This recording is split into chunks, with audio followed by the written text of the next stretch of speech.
word geron, which means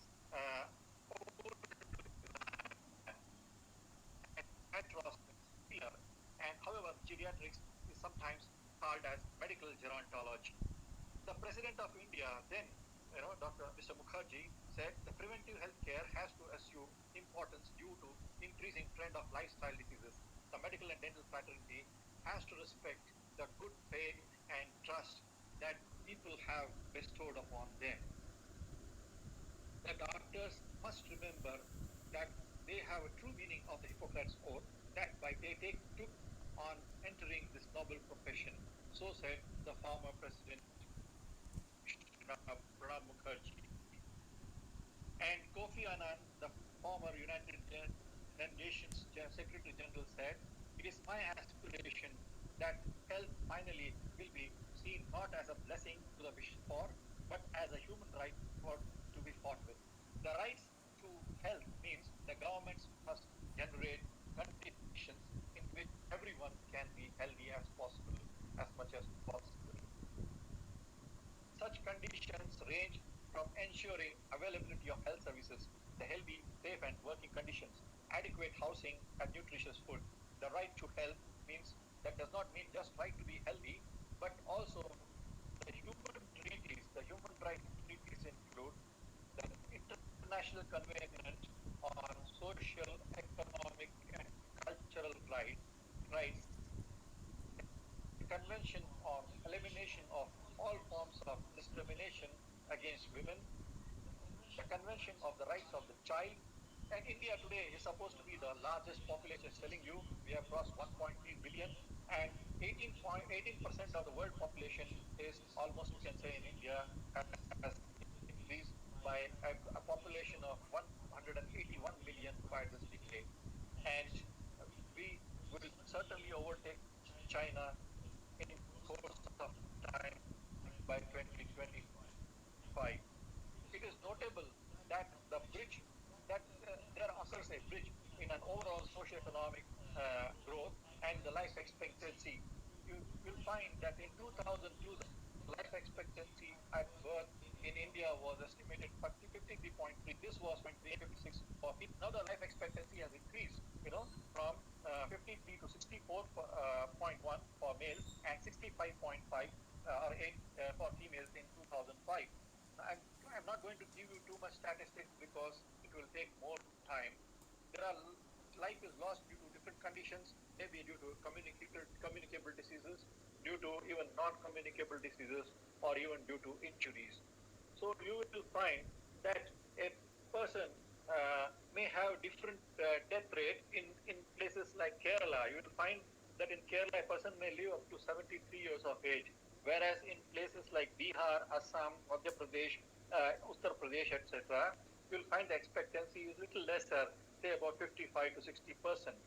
There are diversity of factors, as I was telling you, due to the death, for the death. You'll find that apart from the maternal mortality rate, that's I would not stress on this part of the story, there will be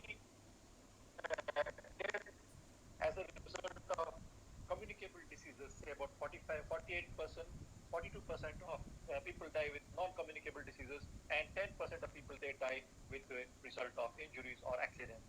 So you will find the dominant communicable diseases are respiratory infections, parasitic infections, maternal conditions, and non-communicable diseases include neoplasms, that is malignant neoplasms, diabetes mellitus, neuropsychiatric disorders, sense organ disorders, cardiovascular diseases, respiratory diseases, digestive diseases, musculoskeletal diseases, congenital anomalies, oral diseases, and other non-communicable diseases.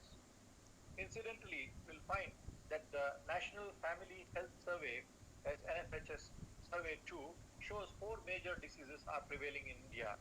That is, number 1, asthma, number 2, tuberculosis, number 3, jaundice or hepatitis, number 4, malaria. 4 to 14 million people are blind. Nearly 3.2 million people have got hearing impairment. Nearly 16 million people are affected with locomotor disability, and 3% of children are having mental retardation. And no wonder today diabetes is supposed to be a very, very important disease for the mankind. Every third or fourth person in India is suffering from diabetes. 3.1 crore for the year of 2005. It would touch about 4.6 crores by 2015. And of course, these statistics I'm giving you was about 2012 when I was teaching also then. Of course, now it must have increased a lot. The pattern is nearly the same across the all adult age group. Coronary heart diseases is prevailing about 3.6 crore way back in 2005 and can reach to about 6.1 crores in 2015. The hypertension is about 159 per thousand, and you can imagine nearly about 38 lakh people. They 3 lakh 84,000 people they die in due to accidents way back in 2010. As a result of decreased fertility and the increased life expectancy, the population of most countries are aging rapidly. By the year 2050, it's expected that an increase of the population of aged above 60 years will account for about half of the total growth of the world population, according to United Nations way back in 2017. The proportion of the old persons in developed countries is currently much higher than in developing countries. However, the global perspective, the majority of old people they live in developing countries, as described by United Nations way back in 2007. A notable aspect of population is that aging is a progressive demographic aging of the older population itself. Worldwide, the most rapidly growing age group consists of persons aged above 80 years and over above that. A new paradigm of medical education thus defines as social accountability of the medical and dental institution as an obligation to direct education, research, and service activities towards addressing the priority health concerns of community, region, or nation that they have a mandate to serve according to Boston and Heck. So you can see the various diseases that are prevalent in India is something like periodontal diseases, dental caries, and of course you will not be surprised that although the age group now accounts for about less than 2% of the total world population, the number of very old people is expected to be more quadrupled over the next 4 decades and can be about 90 million in 2005 to almost 400 million by 2050, according to United Nations. The demographic transition constitutes a significant challenge for health authorities worldwide, particularly because of the disease pattern will shift concurrently, according to WHO. In its health report in 2002, analyzed the global burden of the disease and the majority of the risk of the diseases and the disability that could lead to death. Of course, the prevalence of non-communicable diseases like chronic diseases, NCDs, as we call them, are like cardiovascular diseases, respiratory diseases, cancer, diabetes, and all that we have just talked, which are partly explaining why these diseases are rapidly becoming a leading cause for disability and mortality worldwide. With the age, you will find that the risk of loss of healthy life is aggravated, and you will find that there is a decreased resistance and poor nutritional status, and that could bring about chronic disease and adverse socio-environmental changes that could occur. Although most people may now look forward to live longer, the risk of developing at least one chronic disease is increased, either diabetes or cardiovascular disease. With the age, you will find this reflects the cumulative effect of a lifelong exposure to risk factors and not related to chronological age. A core group, of a modifiable risk factors is common to many chronic diseases and injuries, including oral diseases, mind you. These common risk factors include unhealthy diet. Of course, nutritional manifestation is a very important challenge for a country like India, where you'll find protein, energy, malnutrition also present. Apart from that, people are using this tobacco in the form of chewable tobacco or even smokeless tobacco or smoker tobacco like BDs and cigarettes, and harmful use of alcohol. And apart from that, the stress also plays a very important role, according to Peterson way back in 2003. The health authorities worldwide are now confronting an increasing public health problem, including a growing burden of oral disease among the older people, according to Pedersen and Ueda in 2006 and Harford in 2009. Globally, oral health among the older people has been restricted, particularly in high levels of tooth loss, dental caries experience, periodontal diseases, even xerostomia, and of course, not forgetting the oral cancer, which is the biggest menace. According to Shao in 1995, Peterson Yamamoto in 2005, and Candleman way back in 2008. Among these negative impacts, mind you, on the daily life of poor oral health are reduced by chewing performance also, because once they lose their number of teeth, you will find that chewing efficiency also decreases. Their constrained choice of food and thereby weight loss and impaired communication, that could be also a problem of speech, and of course low self-esteem and self-being, and people will become socially little more distressed and debilitated. Now, a systematic review of the literature, way back by Candleman in 2008, was carried out to assess the impact of oral disease on the general health of older people. The strong association can be established between periodontal diseases and diabetes and tooth loss with poor nutrition.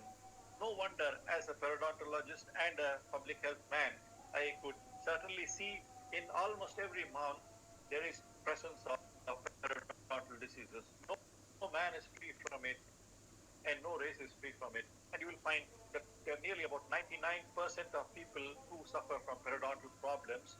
They neither go to a dentist for their periodontal or oral hygiene or scaling and root planing, and incidentally, the tooth loss, mortality of the tooth itself becomes a problem. Apart from that, you will find diabetes also has also an important role to cause different changes taking place in the oral cavity, and that could also be increasing the harbor of gram-negative microorganisms, and that could bring about the tooth loss at an early age. Of course, obviously, such conditions influence the quality of life. Increased life expectancy without enhanced quality of life has a direct impact upon public health expenditures and is becoming a key public health issue in more developed countries. It will be a major concern for the developing countries as well, and countries with high population like India and China, which are challenged in these situations. Oral health for of older people is a priority concern for, as in WHO, Global Oral Health Program way back in 2003 by Peterson. Age-friendly primary health care system is very much necessary, and disease prevention and oral health promotion are of great concern, a major concern you can say, to WHO. In the Indian context, you will find the higher education is considered as one of the largest in the world. Yet, you will find that it has been found inadequate to all youth of 17 to 24 years of age, which covers about 6% of youth. So the population is like, got so many engineers in our country. That's the amount of intelligence that we have got. According to the President of India, the former President of India, Shri Pranab Mukherjee, our expenditure on health in India is only about 1.2% of GDP, which is much, much lower than 4% levels which are being dispersed by the countries like United States, Australia, Norway, Brazil, and UK. So there is a need for an increase in the rise of the GDP, the health expenditure for a country like India. The technology has to be harnessed in the healthcare to increase the access for quality medical treatment. Our aim must be beyond cure. Intervention must be provided as primary health care also to be given. you will find the various changes that could take place in the periodontal environment, the periodontal diseases, the oral cancer. All these are challenges, for oral health situations. And you will find that in the global survey of 2007, WHO highlighted the needs for improving the oral health for older people, and they presented a report in the following manner: to provide a situation analysis of oral health, a status of and use of oral health services among the older people and worldwide, that explore what type of oral health services can be provided and the programs which are required for the older people in the developing and developed countries. Number three, we'll find to identify the important barriers for the establishment of oral health services, which could be in the form of doctors, the dentists, and the presence of transportation, and of course the health promotion programs, the facility of providing the necessary programs, and for existing programs also to be improved. Then the questionnaires were also prepared. You will find that most of the questions that were associated with the health status of the older people, the oral health behavior, and the oral health services which are available in the present, and how to improve them further. The workforce also was very much important. The type of oral health care that we are providing is also important.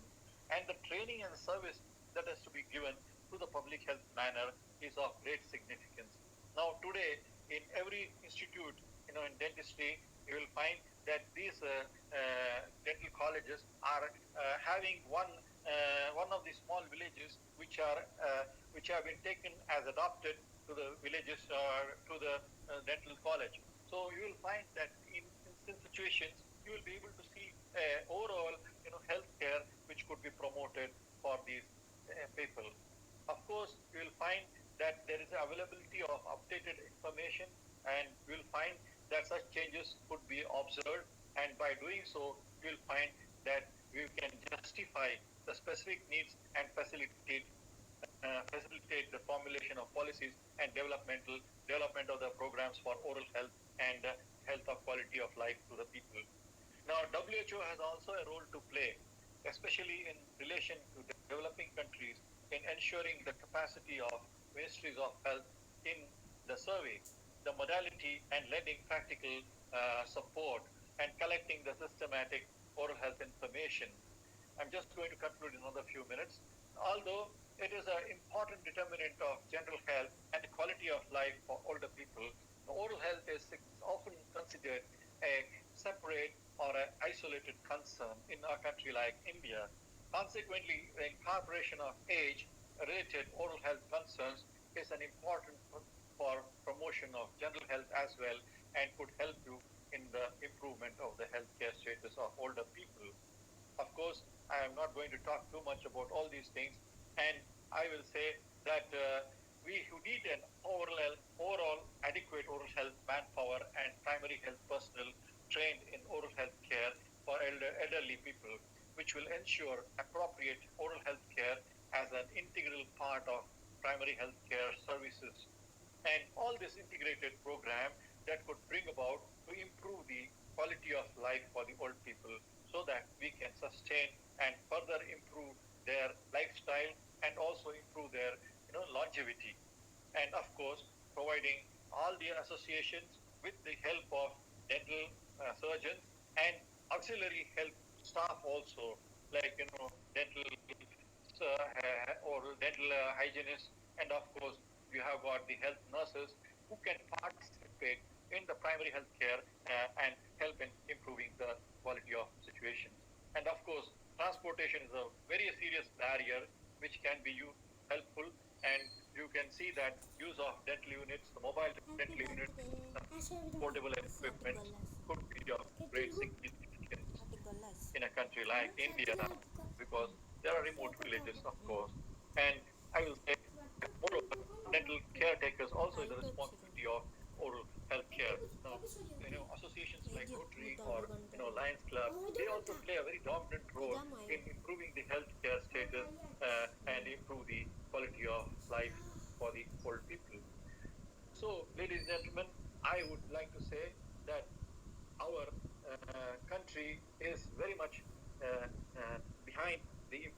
that have been taking place over the last decade, and we are trying to solve the problem of the old people, and with our objective dentistry, preserve what remains in the oral cavity than to provide meticulous, restorations. That being the case, we are trying to have a challenge with the dental caries and periodontal diseases, and of course, oral cancer, which could be of greater incidence and that could be reduced to a larger extent. In conclusion, I will say planning of future oral healthcare services require great effort for part of being both a private and public sectors. And WHO Global Health or Oral Health Program recommends that countries develop national public health programs for the older people, and that could be planned based upon the systematic information that we are getting through information, and that could be helpful in achieving defined measurable goals of health. And that's how I will say. Of course, there's a stop press which I would like to add. Karnataka has been selected as the first state in India for universal health coverage UHC project by the center, and Mysore and Raichur districts have been selected for implementation of the scheme as a pilot basis. And the project is aimed at providing quality health care for all sections of society, and especially economically and backward sections. And thank you very much for your patient listening. Thank you very much.